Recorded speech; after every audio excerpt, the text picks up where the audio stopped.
All right, the wait is over. Residents and indigents of Edo State have decided on the man who would lead them in the next 4 years. And that man is Godwin Obaseki of the All Progressives Congress, who won the governorship election with 66,000 votes, more than his closest rival, Osage Izeyamu.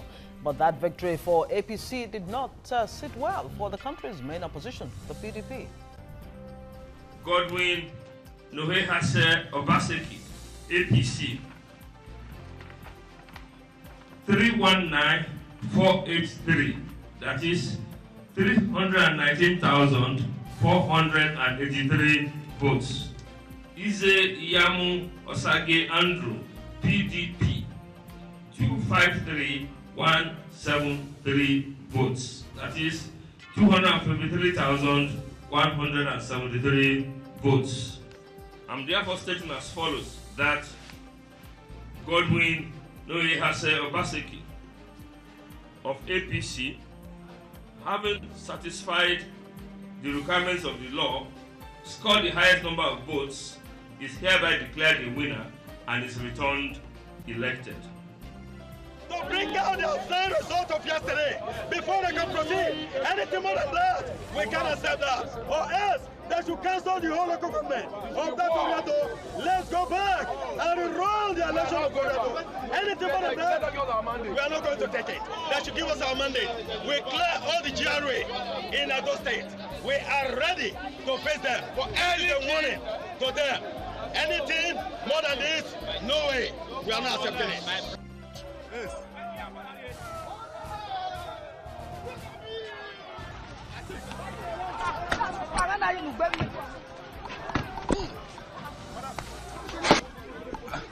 Yeah.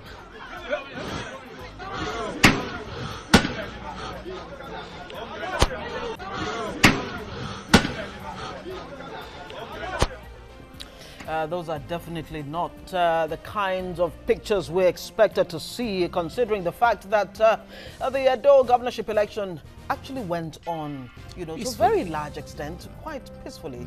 And some would actually say it was free and fair. We have our guest joining us right here in the studio, social commentator and a political analyst, DELE FASAN. Good morning and thanks for joining us. Good to see you. Did you expect to see this kind of situation with the general conduct of that election? If you ask me, looking at the events that has played out, I think, one, it's been a very peaceful election, even though there were mild, violences here and there. But generally, looking at Edo the way it is, I think it was a very good election. Right. Now, we from the PDP came out to say that the entire election, the process, the ballot papers were fabricated. Right. They said they were fake, and so on. What do you make of that against the background of, okay, we came in to vote because at the time of voting, Right. everybody saw whatever is there and you voted. Right. At that time, the idea of the fact that either these things are fake should have been raised at the point of knowing and seeing the fact that the ballot papers were fake. Right. What do you make of that? Now, let me say this. You quite agree with me that for every election, there are representatives of each party. So if there was a problem, it was only necessary for the representative of the parties to flag off. Indeed. Indeed. So this to me, it seems like crying over spilled milk, because it's like making excuses. Because really, we have people who are representative of each party there, who are to flag off any issues, or if there's any suspicion, you flag it off. So I don't think somebody coming out to say, oh no, there was this.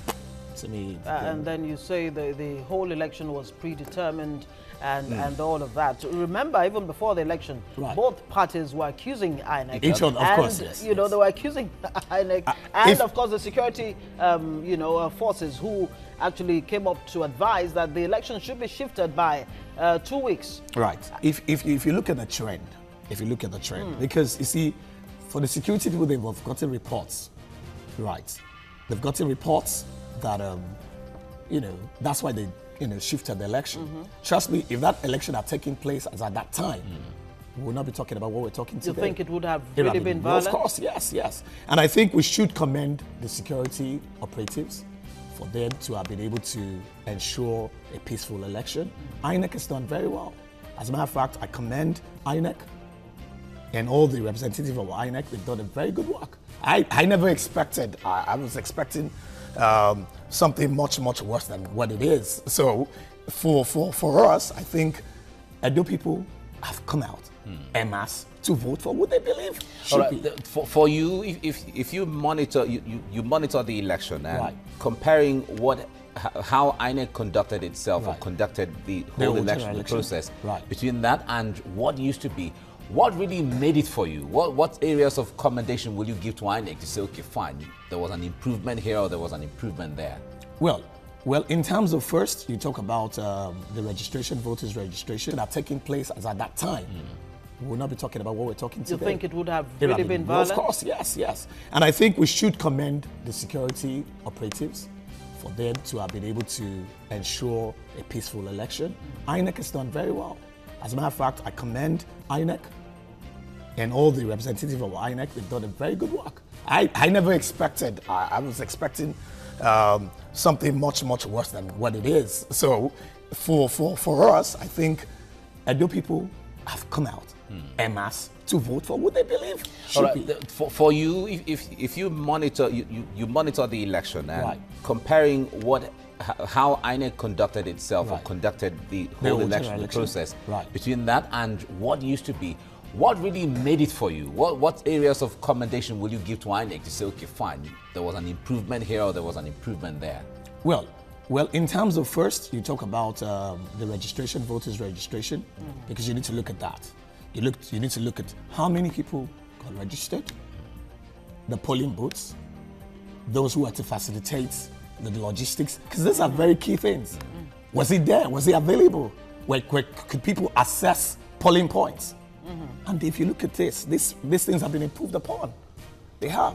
Including, of course, the process of voting itself, Oh, yeah. where you did Yeah. the accreditation and voted, Yes. right away. Right. Now, when Yamo comes out and says he's rejecting this, the result of this election outright, Right. the 66,000 gap, Right. It's big. It's big. Right. Is that enough to say clearly that there is a clear It's a victor slide win. in this case? It's a And slide win. in addition to that, Right. Obaseki has actually reached out. Right. He has said, look, politics is over now. Right. The election is over. Right. Let's bury the hatchet and join me To work together, to work together. make Edo what it is. Shouldn't Yamu take him up on that and, for the good of the people of Edo State? Well, you quite agree with me that when people go into contests like this, in a situation like this, there's bound to be a loser, there is bound to be winners. And when you lose, it's only normal for you to extend a hand of friendship and to say, look, you have won. We've seen that happen over time in different states, where losers eventually come out and say, look, congrats to the winner. I expect Yamu to extend a hand of friendship to say, look, you've won. But even at that, if he feels dissatisfied, we have a judiciary that works. Let him go to the judiciary. Electoral tribunal. Tribunal, yeah, it's Okay. simple. All right, let's bring other perspective now. It was celebration time in Obaseki's camp after the announcement of his victory. Let us see this.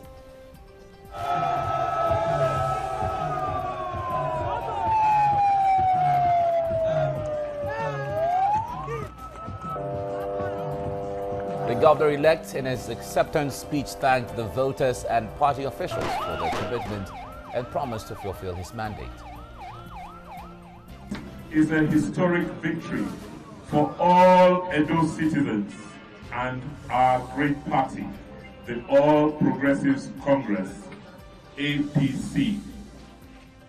It underscores clearly your preference for continuity and consolidation of our programs. More importantly, by your votes, you have clearly affirmed your faith in my ability to lead our state forward into a new era.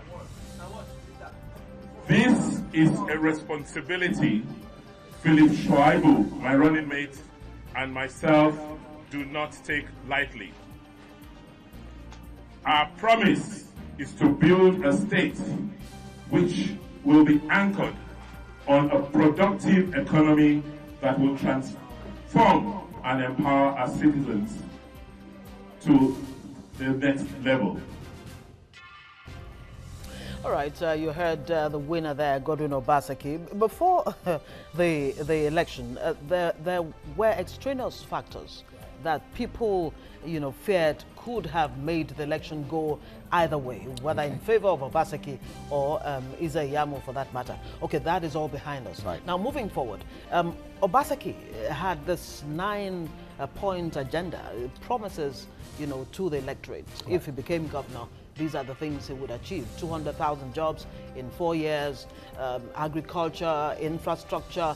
In his own words, it's a vote for continuity and consolidation of right, what Oshomole put on ground.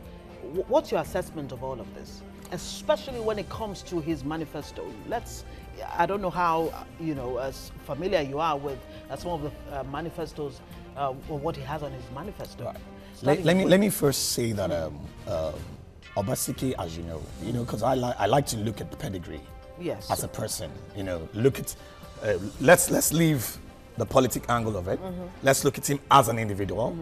Mm-hmm. By his pedigree, you will know that he's a very seasoned individual who has knowledge, not just in politics. Obviously, he's been groomed, but he's a seasoned person, and I can tell you that every manifesto written and said by him, he will fulfill them.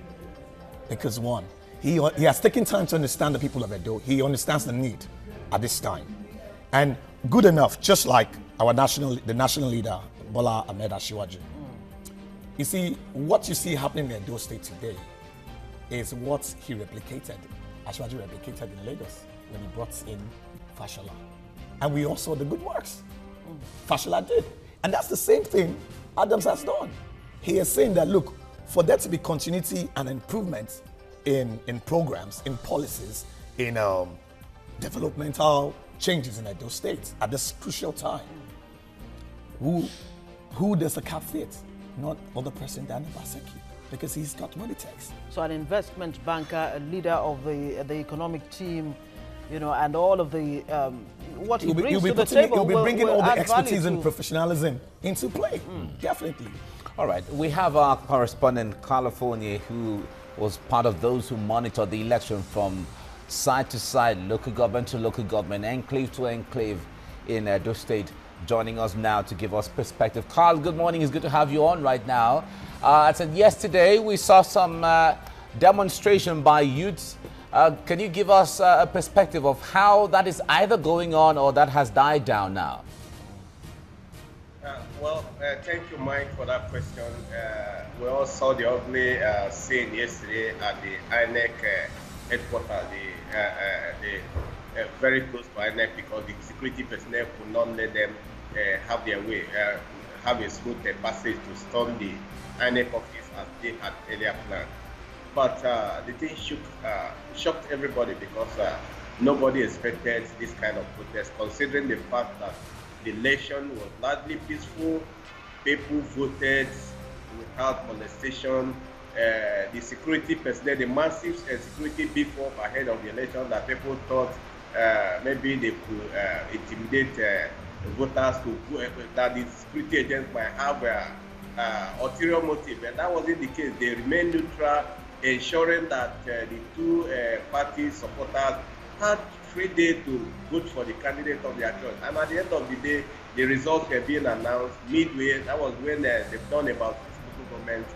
The youth of PDP supporters stormed INEC to protest that they were not happy, because APC candidate then had taken a clear lead. They had 4 local governments against the 2 that the PDP candidate has managed to gather. That was what caused the protest yesterday. I tell you, people are really were really shocked that this would happen, considering the fact that the election was peaceful and considered free and fair to an extent.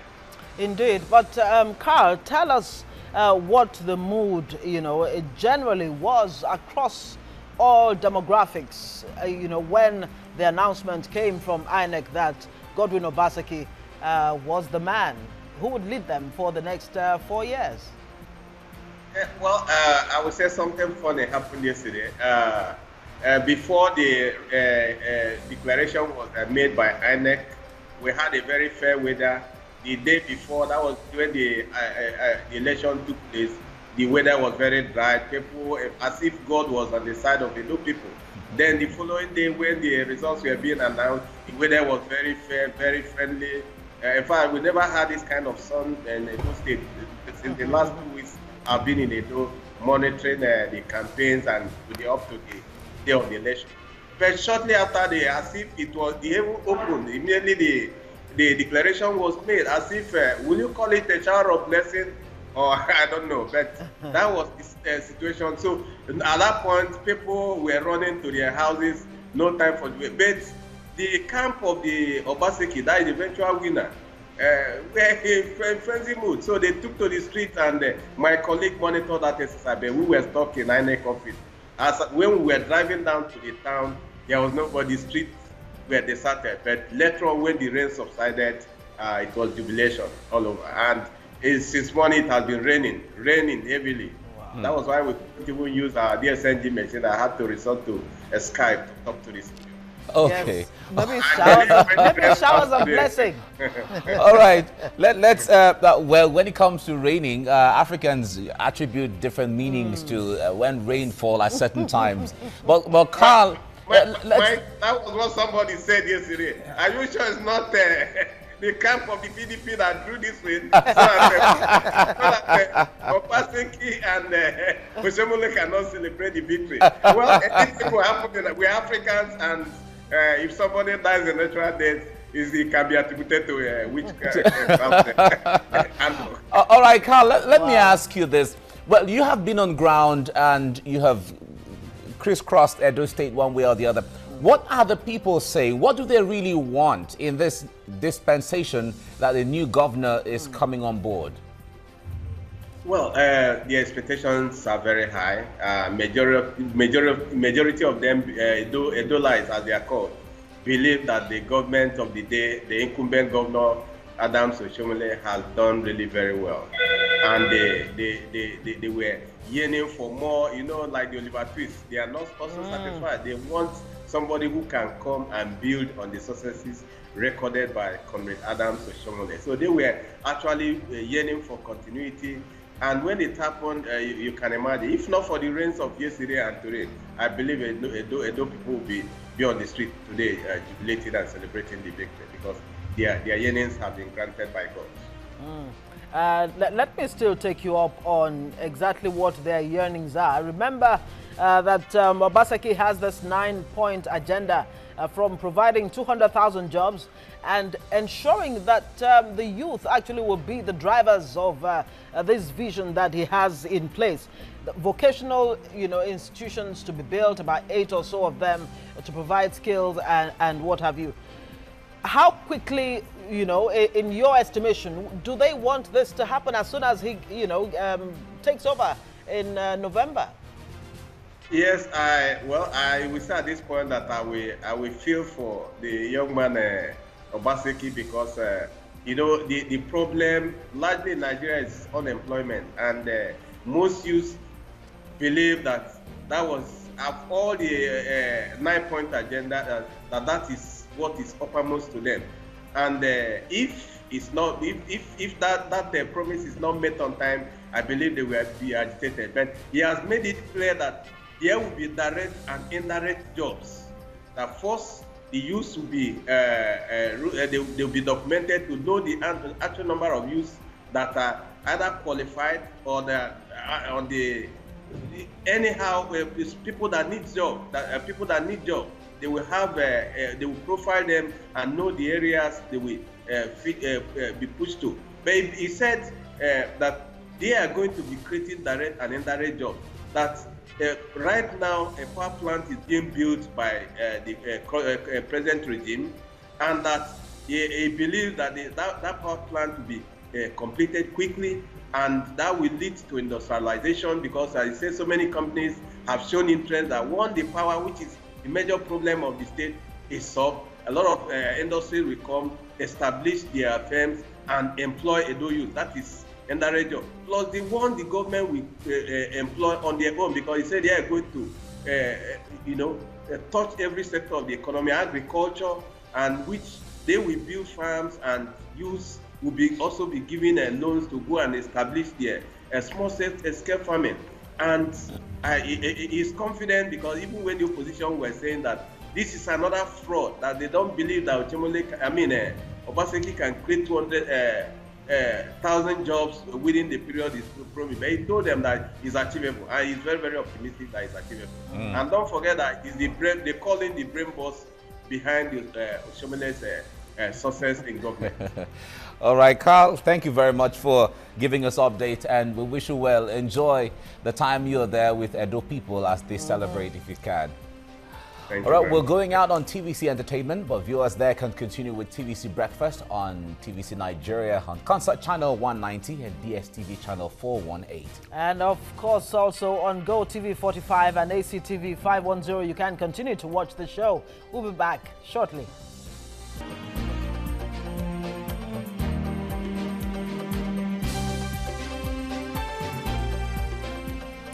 All right, if you're just joining us, you're watching TVC Breakfast, and we're taking a look at Edo State. The governorship election just concluded, and Godwin Obaseki was declared winner by INEC. We're looking at the fallout and way forward for Edo people generally, and we have in the studio DELE FASAN. He is a political analyst, and we are talking about this. But before we go ahead with him, let's bring in Fola Dele in here to give us a reaction on social media, what the people are saying and how they're saying it. Fola, good morning. Morning, nice to see morning you. to our guests. Yeah. All right, so the Edolites, like Carl said, have spoken, and they have chosen their governor. Now, I heard you asking Mike what they really want. Well, let's see what some people are saying online. Some people have actually voiced out what they would like to see. First one here from @Chinedum Edwin says, whether APC or PDP won Edo State governorship elections, all we need is love, friendship, good leadership, and development in Edo State. Next one from @JustCore, who says, now that the results of Edo State election have been announced, it's court time for the opposition party. Next one from @Fat Oguche says, Edo State has set a new standard and taking us back a million years, totally defeated the credibility of the electoral process. Edo decides hashtags. That's a different opinion. @Danny Sacrosanct says, congratulations to the people of Edo State. It is my wish that the next 4 years are rewarding in terms of infrastructure across the state. Next one from Bello Obini Ibrahim, and this is the last one, and he's tweeting this at APC, and he says, let's hope hashtag Obaseki keeps his promises and delivers good governance to the people of Edo State. Let me quickly come to DELE. DELE, one of the tweets that was talking about courts, and we did hear that PDP is willing to go to courts because they don't believe in the credibility of the election. How do you see this panning out? Well, like I said, in every election, there are winners and there are losers. And those who get disgruntled or dissatisfied about the election fallout would always either say, okay, I'm not satisfied, I have facts. Then we have the courts, we have the judiciary, that looks into that, the election body to say, look, I have reasons to say Obaseki didn't win, or as a result of, these are the results I have, these are the my representative facts that I have. And once you can prove it to the court, then, let's follow suit. But do you think there's a chance for a case to be made here? Do you think that, we might hear in a few weeks that, okay, maybe the results we think we got are not really... If you ask me, looking at all the parameters of events that are played out, APC did their own homework. I believe also PDP did theirs. And, it's only... People would only go vote for people they know that will deliver in the long run. And like I said, for continuity to take place in Edo State at the moment, at this crucial moment, you need continuity. You need somebody who is a forthright leader, who can see. And like I said, it's about good governance. They want to see someone who can deliver to the promises, to the manifestos he has promised. And Obaseki is somebody who, even when you look at the present Edo State currently, he's been behind the success story.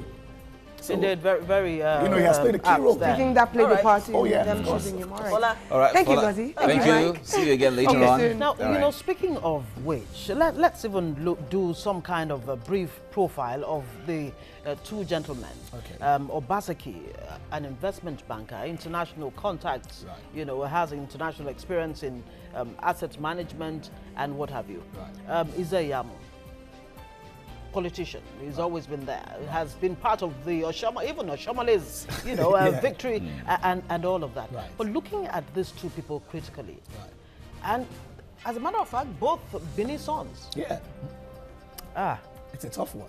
But I can tell you, how difficult would it have been for the electorate really to decide? it was difficult. Yes. But like the resume speaks.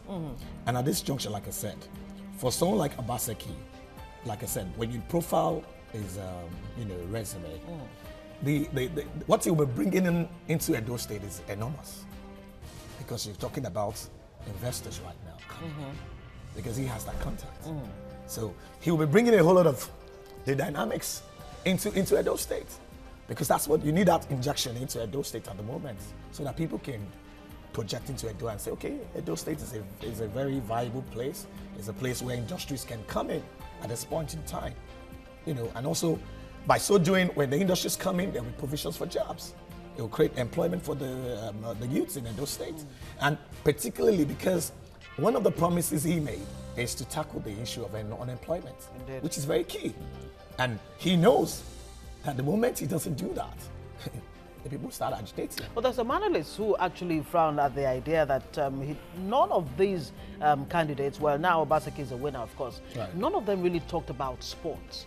And Edo State is one state, Mike, Right. that the whole world knows When it comes to sports, Sports, it's their strong point. But unfortunately, that has taken some kind of, back. Silence, yeah. Yes. Do you see him using sports as a veritable tool to actually create employment too? Oh yeah, very well. Because don't forget, Obaseki, he falls into the youths, and also with the very grown-up people. So I think with him, he should leverage on that to say, look, he knows better, as he's been a young man, so he knows. So he should leverage on that to say, look, now that I'm going to be the governor, I need to look at how to make Edo more, because you see, as a governor, you want to also make your indigents, project them in the map. So it's important that he knows that, he has to create opportunities, jobs, through sports, and also create some kind of, an enabling environment for them to also plug into that. Recently, I was watching the news yesterday. Was that Padio? The governor? The governor of Akwa Ibom. The what's it called? The Paralympics? Yes. The Paralympians. They were motivated. Governor Emmanuel Udom. Yeah. They gave them cars and, landed properties and all that, because they were passionate about it. I think about 6 or 7 of them. So obviously, by the time you do that, and one of the beneficiary of that she said something. She said, right now, because of that impact of what they did, a whole lot of people are plugging in right now. There you go. So that can be replicated too in Edo State. All right, let's come to the issue of job creation. It's narrow it down to the promise, the election promise Obaseki has made, 200,000 jobs. How visible is it? Now, we know that currently Nigeria is going through recession. How would that impact the success or feasibility of the creation of 200,000 jobs in Edo State? Well, like I said, you see, currently, even within the APC party, as currently they are the one, in the affairs of what in the country. It takes a technocrat who has understanding of what the economy is at the point, and to say, look, what solutions can I profile? What are the realities on ground? Some states, as we speak, cannot even afford to pay salaries. So you need to know, how do I begin to generate other revenues to tackle this issue? Oftentimes, when I hear about governors not being able to pay salaries, it annoys me, because there are several ways to generate revenues. If at the local government level, people generate funds to run the local governments. Then at the state level, there are no excuses. Because there are companies, there are a lot of avenues to generate funds. Absolutely. And when you hear a man like Godwin Obaseki talk about the need to get adequate data, to know exactly the number of people you're going to be, presiding over in the first place, or you're going to be governing, as it were. How many young people do you have? How many elderly, and all of that. Once you are able to aggregate, the statistics and all get that. the data first, then you can begin to build on that.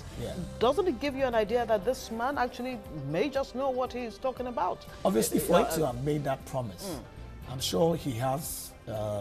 You must have, you must understand the demography of the state in which you're dealing with. You must understand, like you said, you must have the data, because without data you can't work. You can't even plan. It's with the data you can plan and say, okay, look, these are the number of youths we have in Edo State. How do I make this visible? How do I begin to take them in bits? Is it by local governments? Is it by, you need to look at how you intend to achieve your focal plan. And I think it's achievable. All right, DELE FASAN, thank you very much for joining us in TVC Breakfast.